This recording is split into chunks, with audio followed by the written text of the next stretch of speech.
හිටකම් එනකම් boys අලෝ like එක දාමු live එකට අලෝ අනිවාර්යෙන් like එකක් ඕන උඹ බලාගන්න ඒ දවස්වල මචං දුටු ගැමුණු එලාරට ගාපු විදියට තව ඒ විදිය ගාපු විදියට තව මචං මම දැන් මේ බොට්ටු දෙන්නව තවන්නේ හරිද ඒ කියන්නේ බොට්ටු කියලා නිකන් මෙහෙම කිව්වට නිකන් බලලා යන්න බෑ නිකන් මම මේ play character එක අලු කරන්න දන්නේ නැහැ කියලා නෑ තමයි ඉතින් කොහම ඒ වුණාට මේ මෙතෙන්දි මං කිව්වේ ආතල් එක නේ ඒක මතක තියාගන්න මම මෙතන ආතල් එකට දාව මචං උන් දෙන්නට බොට්ටු දෙන්න කියන්නේ මොකද මේ නිකන් ෆන් එකට හරිද ඒ වුණාට පිස්සුද බං දුටු ගැමුණු කාලේ සෙල්ලම් කරපු මට මුන් ඇත්තටම බොට්ටු බං හොටු දුට්ටක් දෙන්න දුගලට. ඔම් බලාගෙන ගහන විදිය හරියට මචං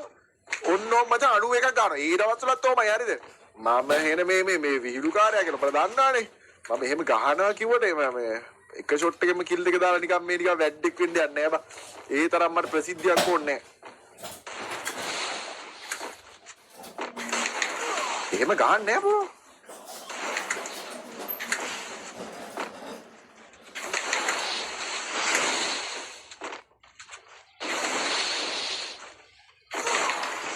එන 60ක් ගැව්වා ඉතින් එක දිගට හරකෙක් වෙන්න එපා ගොන් හාවෙක් නේ බං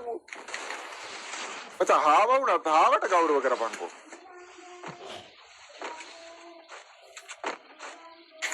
ඒ වදින්නේ නැහනේ අම්මට සිරි වැදුණා හරි වැදුණා හරි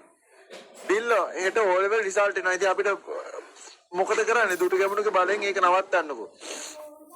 ඒ වගේ දේවල් වලට මම ඌව කරන්න යන්නේ නෑනේ බං පිස්සුද බං දුටු ගැමුණුගේ බලෙන් කරන්න තියෙන ඌවද කියපන්කෝ මේක ලයිව්ද නෑ මේ ඇවිල්ලා මචං චිත්‍ර පටයක් මොන පටයක්ද චිත්‍ර ඇඳපු චිත්‍ර පටයක් දෙල මොහිනීව දාන්නාද මගේ මොක්කක් තමයි ඉතින් මොහිනී කියන්නේ එක්ස් බං මේක ලයිව් නෑ තෝගේ ආතික රෙද්ද පාළුවේද බං මගුලක් දාන්න එපා ඕඩියා ඊසි පළවෙනි රවුන්ඩ් එක දුන්නට උඹ ආවා හිතුවා නේද උඹ මේ මට ගහන්න රැංග් බ්‍රෝ උඹ බලාගෙන ඉන්නේ මට ගහන්නද බලාගෙන කතා කරපන් බය වෙලාද ඇයි දෙපාරක් ගහන්නේ ඊසිඩෝ පිස්සුර බං මචං හරි තැරේදි මචං ප්‍රෝ එලියට පණියා